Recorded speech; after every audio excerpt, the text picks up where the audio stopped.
98 ବ୍ୟାଚ୍ର ବନ୍ଧୁମିଳନ ଓ ସମ୍बर्धना उत्सव। दीर्घ 27 वर्ष पर सरकारी उच्च विद्यालय पुरातन छात्री द्वारा एक बंधुमिलन और संबर्धना उत्सव आयोजित होता। उत्सवर प्रारंभ में सरकारी उच्च विद्यालय कार्यरत प्रधान शिक्षयित्री पुष्पश्री पट्टनायक और विद्यालय प्राक्तन प्रधान शिक्षयित्री तथा जिला शिक्षा मंडल अधिकारी शांति बेहरा प्रदीप प्रज्वलन कर आनुष्ठानिक भाव उत्सव को उद्घाटन करते।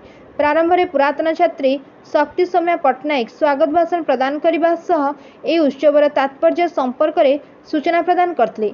उत्सव अवसर में विद्यालय प्राय 20 जन प्राक्तन शिक्षयित्री को उपढौकन सह मानपत्र प्रदान करा जायतिला। दिवंगत शिक्षयित्री और जैनिक छात्री अकाल वियोग में श्रद्धांजलि अर्पण सह 1 मिनिट नीरव प्रार्थना करा जायतिला। ए अवसर में पुरातन छात्री द्वारा सांस्कृतिक कार्यक्रम परिवेशित होगा सह छात्री स्मृति दास कविता आवृत्ति करते।